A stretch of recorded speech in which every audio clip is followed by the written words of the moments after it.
Hola. So I didn't think it was going to be this. I thought I was just going to come over here and do a little Zoom or something. But no, oh, you got the real deal, man. So it's Las Vegas resident Dan Hooker, man. How are you enjoying life in your new city? Absolutely no complaints. Absolutely not a single complaint. Life is good. That's awesome. Talk about how you're training. I mean, obviously, you've got the PI facility, which is amazing. But I don't know. Did any of your team stay back as well? Or are you kind of on your own for this one? How's that all working?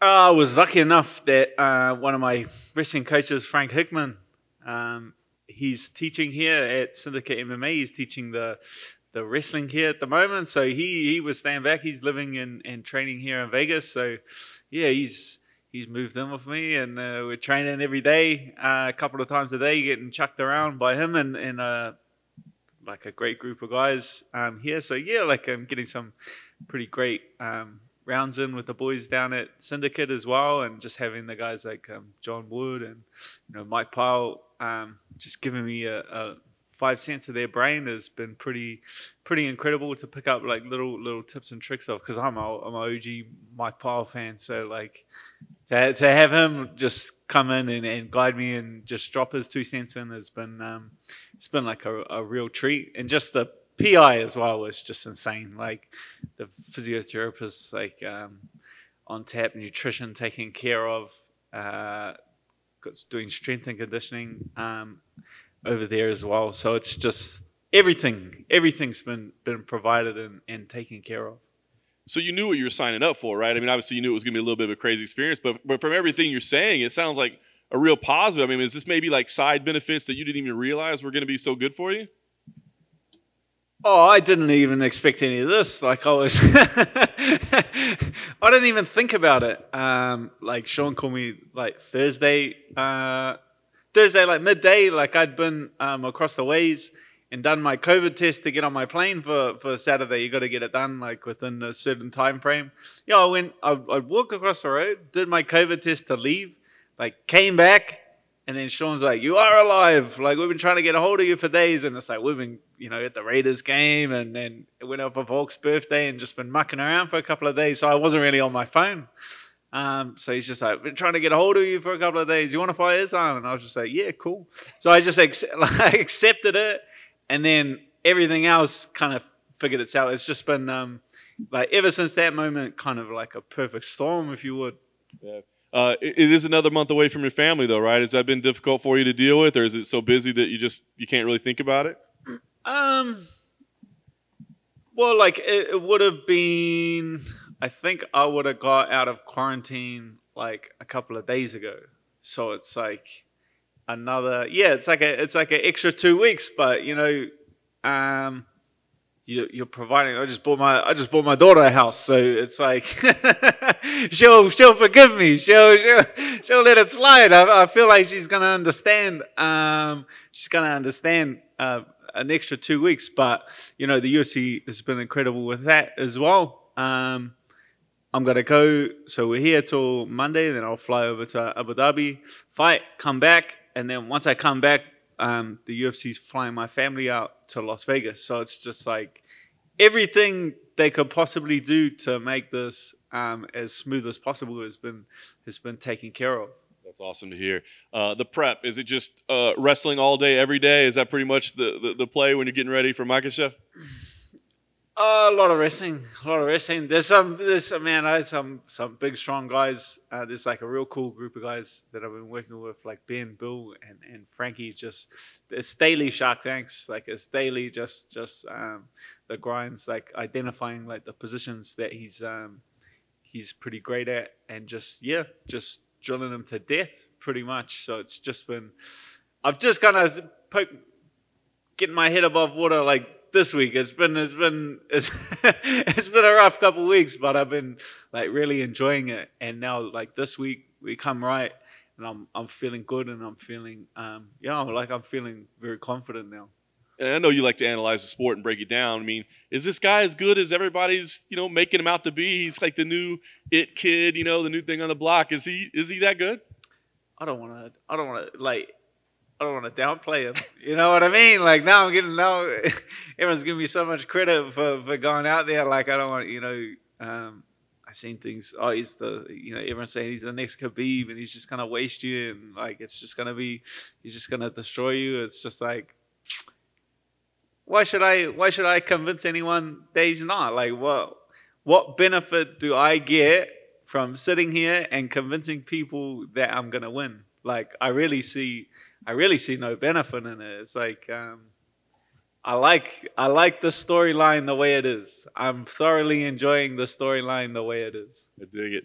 The storyline after, does it end with us calling you a contender again, right? I mean, before the setbacks, like we were talking title shots and all that, and now you've said, hey, man, just give me anybody. I want to fight. I want to do these things. But do we start talking about title shots again if you win here? Oh, without a doubt. Without a doubt, you're in the you put yourself in that title picture. There'll be like you're in like a one of a two-man conversation. Then it's here of this fight, and then it's the Gagey Chandler winner. So it's like how the title fight plays out. You know, it's like, well, if Oliveira wins and Chandler wins, like, do we really want to see that again? It's like so it's like a lot of different things can happen. But yeah, you're like one of two guys that could get a title shot from this. So of course it's yeah, of course it's like a very real possibility. Nice. Last thing for me, I know you're busy getting ready for your fight, but are you also looking for a little real estate out here for City Kickboxing? Have they got you out scouting? We hear about the move. It sure be nice to have you boys in Las Vegas. Hey, I'm just another body on the mat at City Kickboxing. That's above my pay grade, or that's all that kind of business. So going off the back of that, do you think Vegas, like you said, you're coming back here in the UFC, you're going to fly the family out here? Is this you for the foreseeable future until the lottery system and all that kicks in or gets away or whatever? Yeah, I think there've been 3 since I've got, like, not even come close. I think I was like, the closest I got was like number 25,000. So it's like, and you got to be like top 2 or top 3,000. So I'm like not even.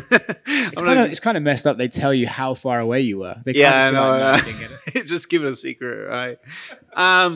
Like like I'm actually like genuinely excited with how everything's going and how everything's kind of played out. Like being over here, I've got like a lot of different options. Like my wife's gonna come over, and then she's got family in Manhattan that she hasn't seen for the last couple of years. So it's like fly out to New York, spend Christmas in New York. The boys early next year, George and Frank Hickman are opening a gym in Phuket. They're opening their own facility there in Phuket, and these are guys that I've worked with for years. So it's like a little trip out to Phuket doesn't sound that bad to me. You know, like from what I'm seeing as well, my wife is Australian, so the border there is opening up too. In Sydney, I might pop down to Windang and see old Joe and train with Alex for a bit. Like the world is opening back up, and there are a lot of different options for me. It's like the complete opposite of being trapped. I feel like I feel like the world is open to me, and it's kind of pick and choose where you want to go. You mentioned that you like the storyline, the way it's playing out at the moment. Have you felt since this fight was announced like a mass wave of respect to you from MMA fans? I feel like for this one, it's almost like, oh, Dan Hooker, warrior, and stuff like that, which you always have been. But do you feel more so for taking this fight? Oh, it's not like I'm like relishing in that. It's not like that's not what I really mean by saying that. I'm like relishing the storyline. Is like everyone like throwing praise and all that kind of like that stuff doesn't really bother me too much. Like that's like that can change in a you say one bad thing and and the tide turns on you pretty quick. So I was like, you can't like relish in that too long. I'm just meaning like the general perception is that, you know, like you're getting smashed. Yeah, you know what I mean, and that feels yeah, like I know I'm not. So it's like it's like cool. I can just sit here. Like the fight is sold. The fight is sold. Like the fight has a storyline. The fight is doesn't need anything added to the storyline. You know, he's not nothing's come out of his mouth. Like he ain't said a word. Like there's people around him saying things, but it's like I'm not gonna argue with the people. I'm fighting that guy. I'm not fighting like that guy over there or that guy in his corner and things like that. It's like he doesn't say nothing, so I don't feel like I need to say anything. You kind of ruined my next question there, because I was going to say Javier Mendez said that he believes Islam doesn't need a finish to beat you, but you need a finish to beat Islam. And I know you just said you're not talking back to his corner, but can you please talk back to his corner and answer that question? I agree. Say it one more time? He thinks you need a finish to beat Islam, but Islam doesn't need a finish to beat you. He could finish you or will beat you on the judges. Nah. I can beat him. That's like a fact. Oh, that's like how I'd prefer the fight to go, is to like not catch him in a submission, not catch him with a knee or anything like that, and beat him. Like I feel like that above over, like snatching his neck or catching him with a knee is like will make me feel better on the inside. Give me a warm feeling in my belly, just to like prove everyone. That will really shut everyone up if you just go out there and outclass them. Like then what's everyone gonna say? You know what I mean? Like go out there and prove where your grappling lies in the division and make them look a bit silly. Like that's like my intention and like my plan for the fight. That's the only way he's gonna beat me is by a decision. I feel like he's gonna try and hold me down for 2 rounds, and like that's the plan that will be their plan, like coming into the fight. He's not like a big ground and pound guy. He's not like a real slick submission specialist. It's more like pressuring guys and tiring them out and like forcing them to give up a submission, as opposed to being like a Charles Oliveira, like a real slick submission specialist that like throws up all these different submission attempts and catches guys. So I agree with half of his statement. I agree with that they're gunning for a decision victory, because they can say whatever they want to say, but I know full well they respect my skills. Like without a doubt. Like I don't know who they're trying to convince with all of this. I don't know. Like now that's a lot of people around him coming out and saying things. Now that's like his manager, his coach, his teammates have like all come out and said, nah, he's like, who are they trying to convince?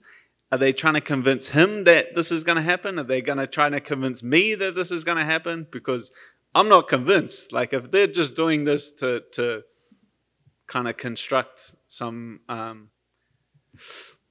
like a mentality in him that he's like this indestructible, like I'm not buying it. I don't buy it. He puts his pants on like I put my pants on in the morning. Like he ain't Superman. Like I'm very confident. Whoop.